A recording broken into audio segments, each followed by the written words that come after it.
Okay, guys, jubilations in Biafra land. Supreme Court finally grants Kanu chance. See what will happen next. Interesting. Welcome back to Prospect Channel TV. Thank you for this coming out here. If you are just joining us, please kindly subscribe to this channel and don't forget to give us a thumbs up. The detained leader of the indigenous people of Biafra, IPOB Kanu, views the recent Supreme Court ruling denying his bail as a potential avenue for his freedom.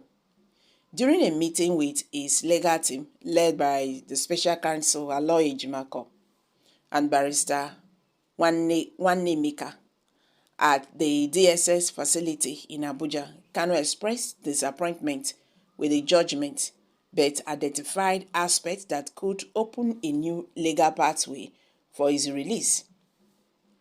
In a statement by Ejimako, Kanu urged confidence in his new development despite his acceptance of the appeal court's ruling, which nullified a previous court of appeal decision ordering his release.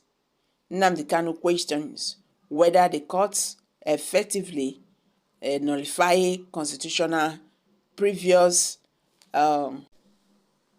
provisions, I meant to say, constitutional provisions cited for his release. Please pardon me. The Supreme Court acknowledged the unlawful rendition of Nnamdi Kanu from Kenya to Nigeria by the government, but ascertained that such actions won't strip courts of their power to proceed with the trial. This unfolding legal situation keeps the prospect of Nnamdi Kanu's release uncertain, promoting a certain examination of the intricacies within the recent Supreme Court judgment. The Supreme Court acknowledged the unlawful rendition of Kanu from Kenya to Nigeria by the Nigerian government, but ascertained that such actions could not strip courts of their power to proceed with the trial. So this unfolding legal situation keeps the prospect of Nnamdi Kanu's release uncertain, prompting a careful examination of the intricacies within the recent Supreme Court judgment. Nnamdi Kanu's message following the Supreme Court ruling carries immense significance in the ongoing narrative of his detention, describing the judgment as a potential new legal window for his freedom. Kanu demonstrates resilience in the face of legal challenges.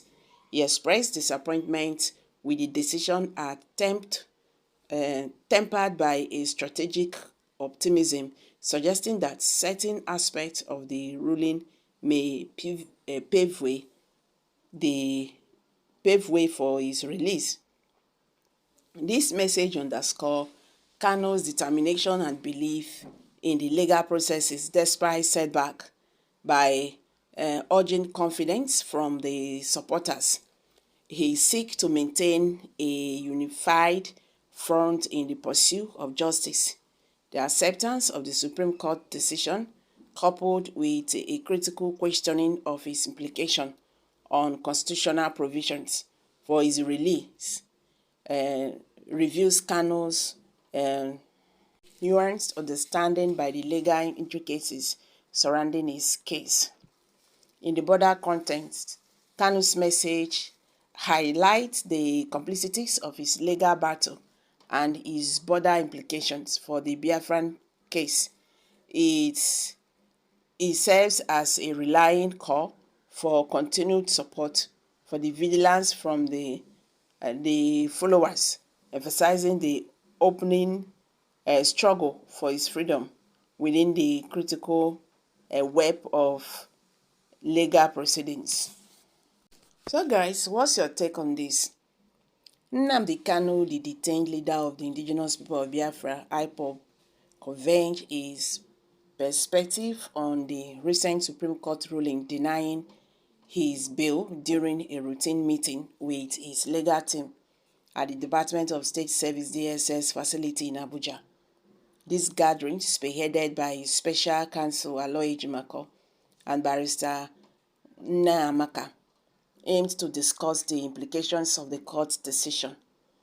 In a comprehensive report shared by Ejimako on his X platform, it was highlighted that Kanu expressed deep disappointment with the Supreme Court judgment. Despite this disappointment, Kanu identified certain aspects of the ruling as creating a potential legal avenue for pursuing his release. He urged everyone to maintain confidence in the ongoing legal proceedings. Earlier, Sahara reports indicate that Kanu had acknowledged the Appeals Court decision, which trapped the Court of Appeals order for his release. The Supreme Court, through Justice Emmanuel Agim's delivery, authored by Justice Garaba Lawa, nullified the previous judgment and instructed the trial court to continue with the case. Noticeably, the Supreme Court acknowledged the illegal extradition of Nnamdi Kanu from Kenya to Nigeria, but ascertained that this won't strip the trial court of its authority. Okay. During the visit of his legal team on Tuesday, Barrister Ifeanyi Ejiofor, providing insights into Kanu's reactions, converged that the IPOB leader raised questions about whether the Supreme Court had effectively annulled the constitutional provisions presented in the favor of his release. So in essence, Nnamdi Kanu perceived the Supreme Court's ruling as both disappointing and containing elements that could be leveraged to advance his legal position. The intricate details of the judgment, including the acknowledgement of the lawful extradition and complicity to the ongoing legal saga. Kanu's legal team continues to strategize in light of these developments, and his call for confidence reflects a determination of navigate the complexities of the legal landscape in pursuit of his freedom. So guys, let's hear from you. Kindly share your thoughts below the comment section. Thank you.